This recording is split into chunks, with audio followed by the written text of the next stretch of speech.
15वीं सदी में दक्षिण भारत में बहमनी और विजयनगर दो ऐसे साम्राज्य थे जिनका अस्तित्व ही हिंदू और मुसलमान धर्म पर टिका हुआ था। एक दूसरे को जीतने की निरंतर कोशिशें चलती रहती थीं और अक्सर लड़ाइयां होती रहती थीं। 1509 में बहमनी सुल्तान महमूद शाह ने विजयनगर पर आक्रमण कर उसके शासक वीर नरसिंह तुलुव को मार डाला। इससे पहले कि महमूद इस राज्य पर कब्जा कर पाता, नरसिंह के छोटे भाई कृष्णदेव राय ने मोर्चा संभाल लिया। कृष्णदेव राय ने न केवल महमूद को राज्य से बाहर खदेड़ा बल्कि बहमनी में घुसकर उस पर अधिकार कर महमूद को बंदी भी बना लिया। कृष्णदेव राय न केवल एक योद्धा थे बल्कि एक मंझे हुए कूटनीतिज्ञ भी थे। कृष्णदेव राय की राजनीतिक दूरदर्शिता का पता इससे ही चलता है कि उसने महमूद शाह को कैद से आजाद कर उसे फिर से बहमनी का सुल्तान बना दिया ताकि मुसलमानों में फूट डालकर उन्हें एक साथ होने से रोका जा सके। इतना ही नहीं,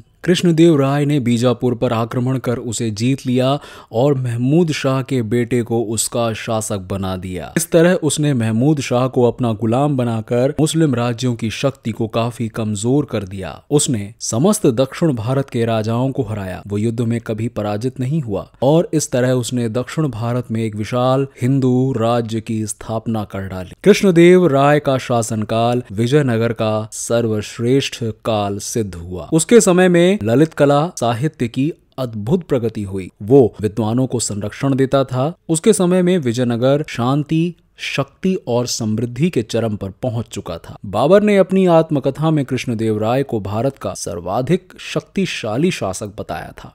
लेकिन 1530 में कृष्णदेव राय की मौत के बाद विजयनगर साम्राज्य का ऐश्वर्य डूबने लगा। अगले एपिसोड में हम आपको विजयनगर के निकम्मे शासकों के बारे में विस्तार से बताएंगे। तो दोस्तों, ये थी हिस्ट्री और मिस्ट्री की एक और पेशकश। इतिहास के पन्नों से हमने आप तक पहुंचाया।